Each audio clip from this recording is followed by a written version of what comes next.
Over 130 drones pierced the Russian sky, from Moscow to the far edge of Siberia. For the first time since the beginning of the war, the sound of alarms echoed across every corner of the nation. Oil fields burned, factories trembled, and the night itself seemed to cry out. For decades, the West told the world that peace had returned. But behind the promises of democracy, it built new walls, moved armies eastward, and whispered that Russia must remain weak. Now, as the flames rise once again, Vladimir Vladimirovich Putin faces not a distant front, but the storm within his homeland, a test of will, of faith, and of destiny itself. Yet this is not merely about bombs and drones. It is about the struggle for dignity, the survival of memory, and the question that haunts all nations that refuse to bow.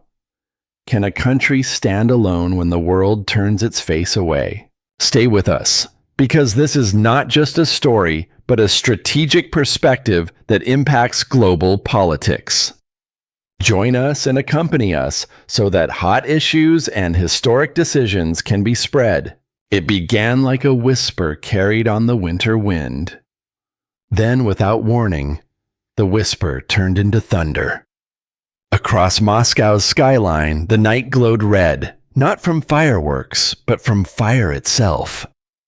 Drones, 130 of them, swept through Russian airspace like metal locusts, striking refineries, chemical plants, and power lines.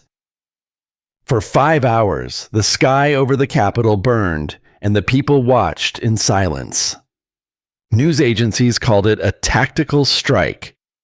But to millions of Russians, it was something far deeper, a message that the homeland was no longer untouchable. For the first time in modern history, the war had come home.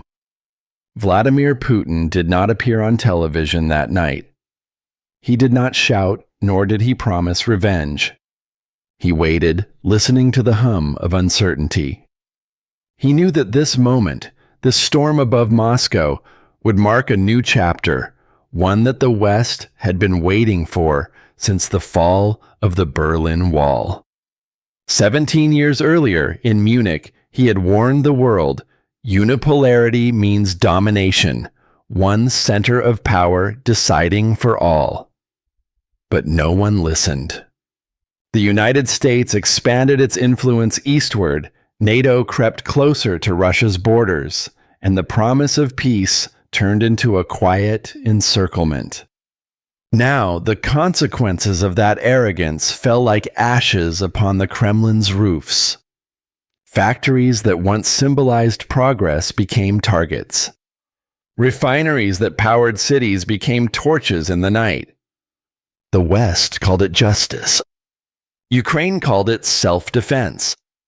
But inside Russia, there was anger, the kind of anger born from betrayal, not defeat. Men in uniform stood guard on rooftops, firing machine guns into the sky. Civilians filmed the lights flashing above their homes, whispering prayers, cursing the darkness. And yet, amid the chaos, one truth remained unbroken. Russia does not surrender when wounded.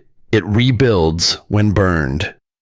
The Western media described the event as a sign of weakness, the cracks in Putin's fortress. But those who understand history know better. This is the land that survived Napoleon. This is the land that endured Hitler. This is the land that rose from famine, war, and revolution, again and again. To the old generation, those who remember the siege of Leningrad, the night felt familiar. The fear, the sirens, the smell of burning oil. But behind their eyes lay something else, recognition. They had seen this before, and they knew what came after. From the ruins of every invasion, Russia forged something indestructible, a unity that does not rely on comfort or convenience, but on conviction. That night, as flames licked the horizon, Families gathered around radios and screens, listening for words of reassurance. None came. Only silence. But in that silence, a nation steadied its breath. Putin understood what the West never did, that Russia's greatest weapon is not its missiles, but its memory. You can strike a refinery, you can disrupt the supply lines, but you cannot erase a people's collective will. When the sky burns above Moscow, it does not signal the end. It signals awakening. And beneath the smoldering clouds, the same voice that once spoke in Munich still echoes through history.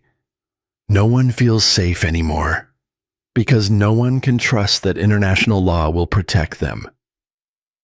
The fire above Moscow was more than an act of war. It was a mirror reflecting the world's hypocrisy, a world that demands peace while arming one side to destroy the other. Russia will answer, not with panic, but with patience. Because every empire that forgets history believes that fire will consume others first. But as the ashes fall, it learns the flames always return home. Long before the first drone crossed the border, the veins of Russia were made of steel and oil. Pipelines stretched across 11 time zones, carrying the breath of a nation from the frozen Arctic to the Black Sea. When the West called for sanctions, it believed those veins could be cut. They forgot that this machine, this vast industrial body, was built not in comfort, but in hardship. When the bombs fell, workers did not flee. They returned to their stations. Engineers slept beside furnaces. Truck drivers formed convoys at midnight. The hum of production never ceased. As Vladimir Putin once said, they launched an economic blitzkrieg against us, and they failed. The fires that the drones had ignited became a new kind of light, one that revealed something the world had long underestimated: Russia's endurance. Each factory hit was repaired, often within days. Oil continued to flow through underground lines. Trains carried steel, coal, and grain across landscapes scarred but unbroken. The Western analysts called it a miracle of resilience. But for those who lived it, it was simply life, the Russian way. In a small town near Yelantsk, men welded in silence while ash fell like snow. An elderly woman brought them tea in a dented kettle, whispering, "My father rebuilt after the war. You will too." Moments like these rarely make the news, yet they are the heartbeat of the nation. For centuries, Russia has known one rhythm: collapse and resurrection, fall and rise, over and over. It is not romanticism, it is survival. To understand it, one must stand in a frozen field and hear the sound of engines echo through the cold, the sound of a people who refuse to stop. Meanwhile, in the West, experts on television spoke of economic pressure and internal collapse. They showed charts, numbers, percentages. But no chart can measure endurance. No graph can explain what keeps a worker welding steel under fire, or a mother queuing for bread while smiling at her child. This is why the West often misunderstands Russia. It sees a system, not a soul. It studies statistics, not stories. The machine that fuels Russia is not built only from oil and gas, but from memory, the memory of hunger, of war, of survival. It remembers 1942, when factories were moved east overnight to continue producing tanks and ammunition under snow and starvation. It remembers 1998, when the ruble collapsed and yet the country refused to vanish. Today, that same machine works again, quieter, older perhaps, but alive. It breathes through every engine, every rail car, every man and woman who still believes that dignity is not for sale. Western observers will call it stubbornness. Russians will call it faith. And somewhere inside the Kremlin, beneath its golden domes, Vladimir Vladimirovich Putin watches this motion, the rhythm of a people who will not stop. He knows that while drones may strike steel, they cannot destroy resolve. They can burn a refinery, but they cannot burn the idea of Russia. As he once warned in his Munich speech, when one center of power decides for all, instability spreads everywhere.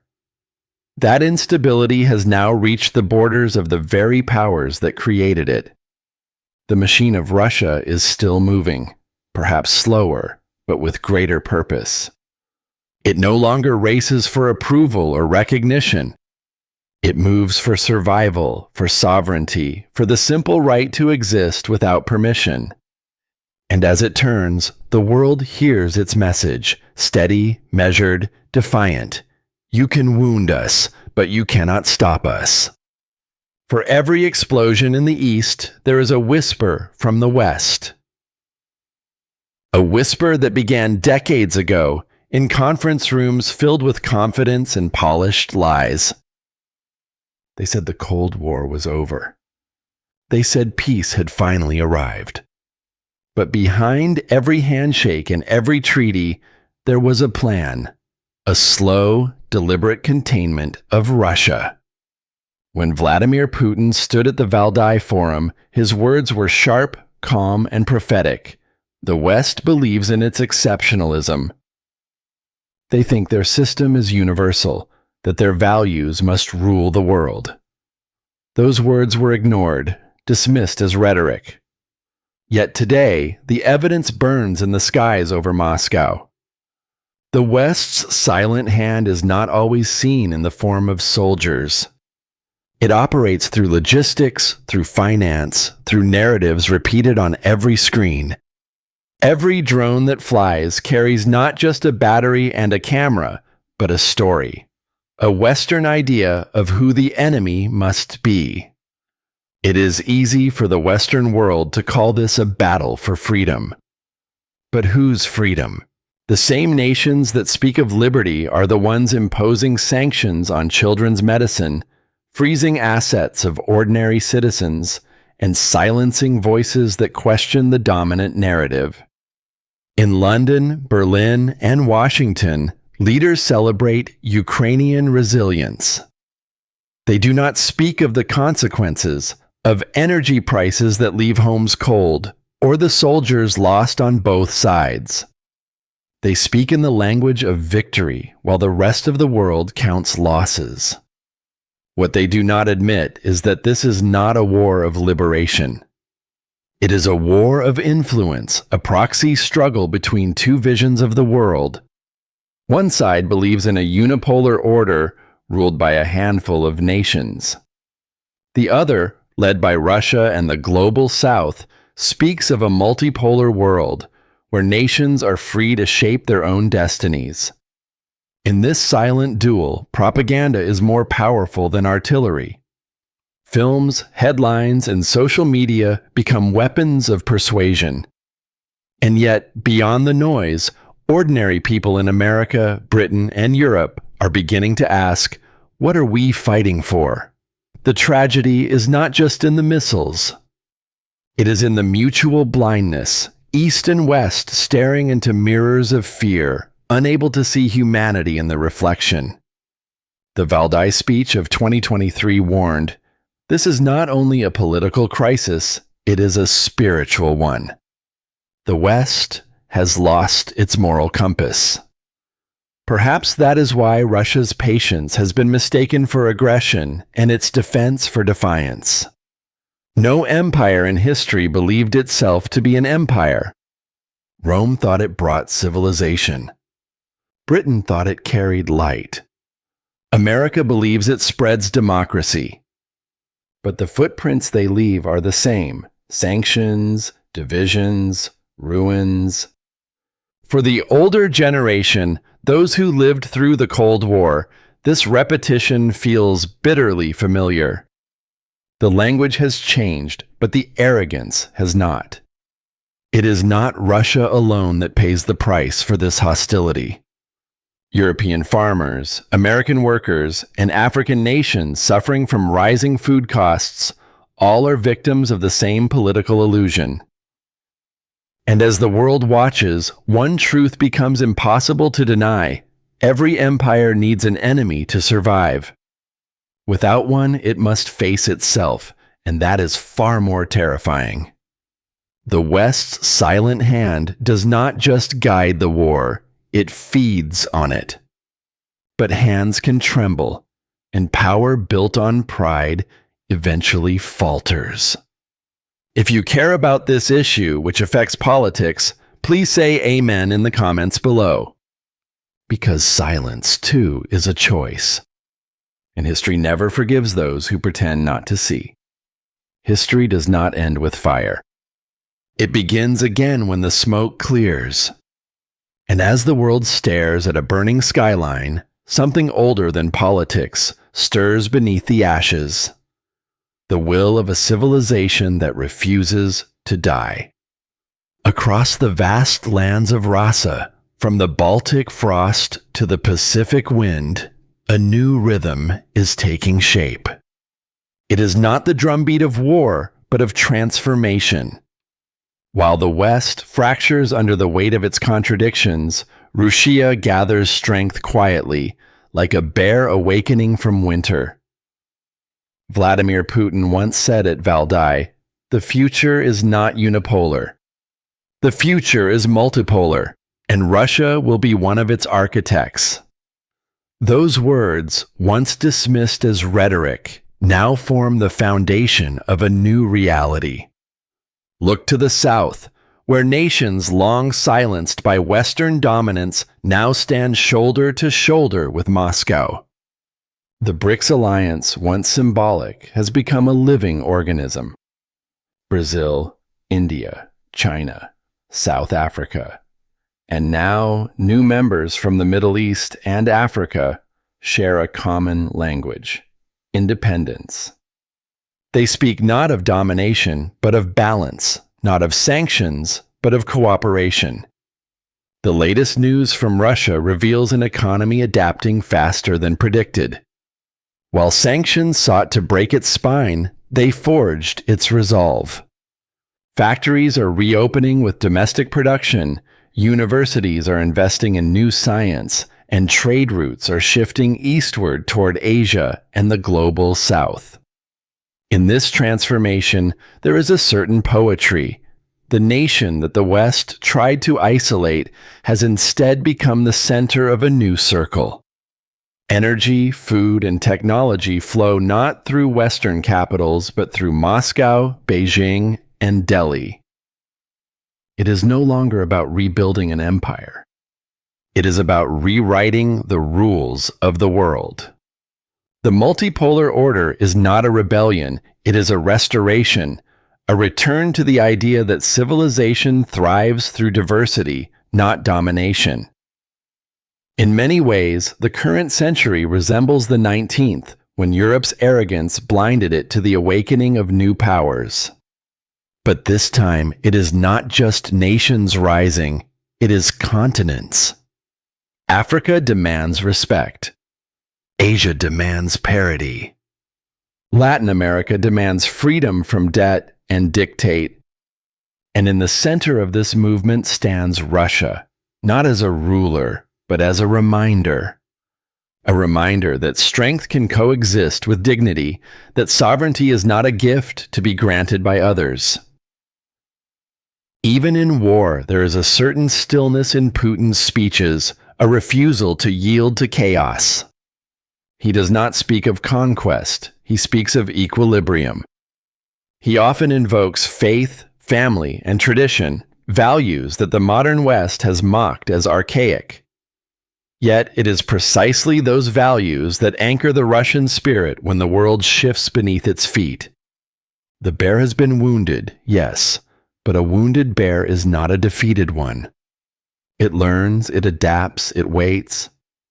And when it stands again, it stands stronger.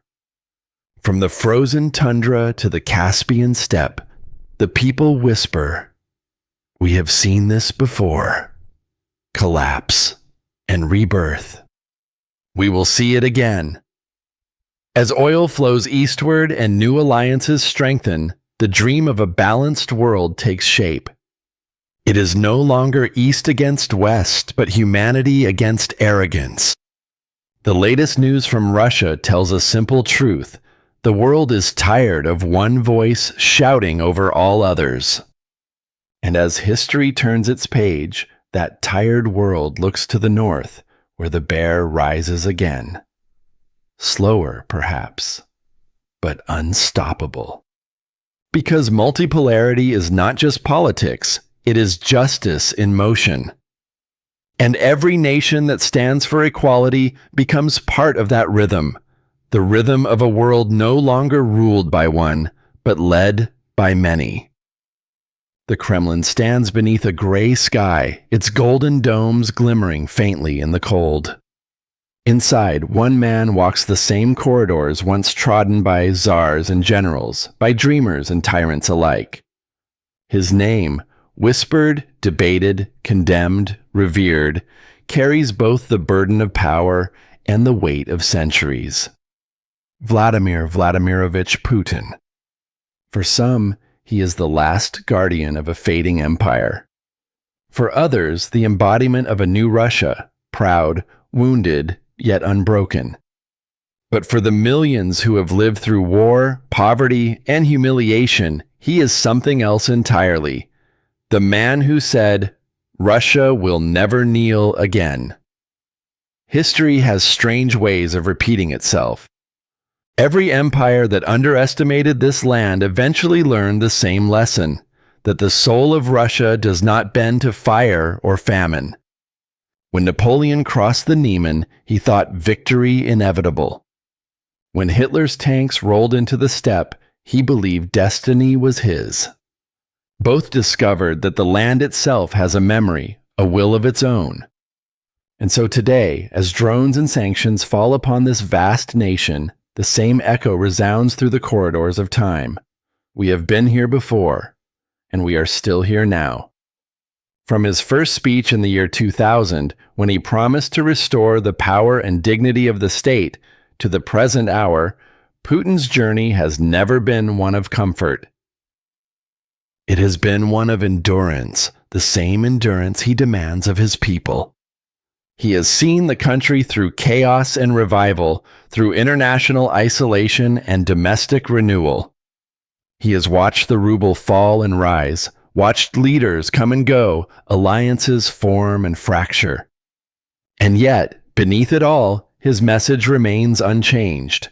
We must believe in our own strength.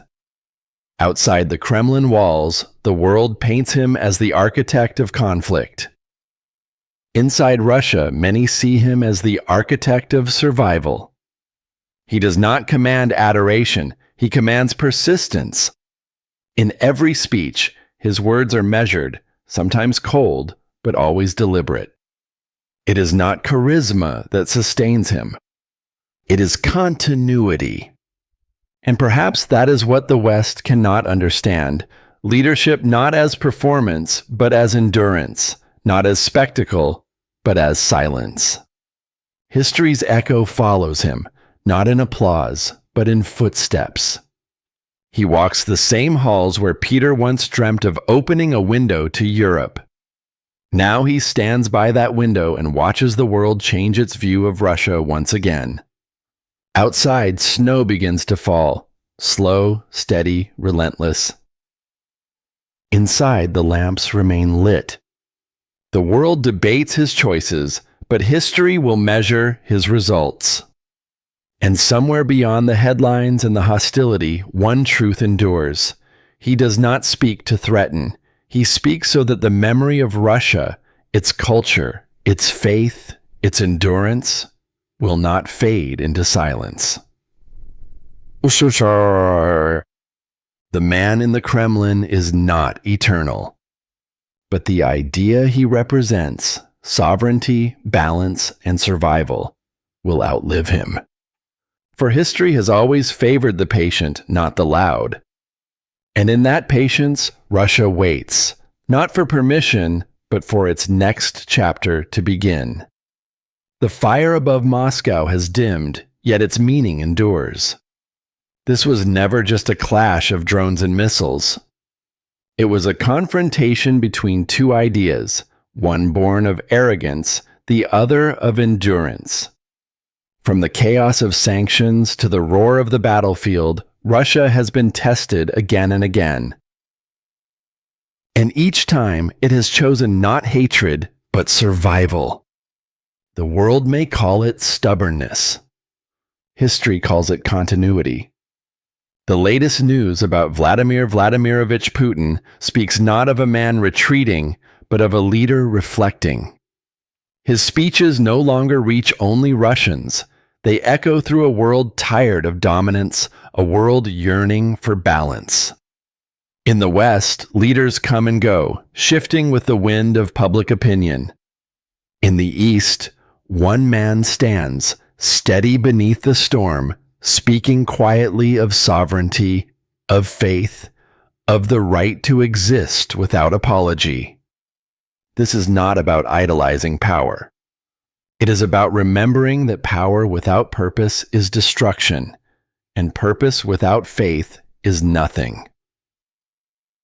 The latest news about Vladimir Vladimirovich Putin reminds us that history is not written by those who shout the loudest, but by those who endure the longest. He remains the face of a nation that refuses to vanish, that believes in rebirth, in the sacred duty to protect its people and its memory. The latest news about Vladimir Putin is therefore not merely political. It is human. It is about a nation rediscovering its rhythm, its confidence, its soul. So I ask you, do you believe this struggle between unipolar power and multipolar balance will reshape the century? Will the bear rise again, not with claws of war, but with the calm strength of wisdom? If you do, let your voice be heard. Write in the comments, Russia, global news, or it's time for Russia. Because silence is consent, and truth needs witnesses. If this story touches something in your heart, don't scroll past. Like, share, speak up. Subscribe for stories and news to be spread. Thank you for being here. See you in the next story, the kind they still don't want you to hear.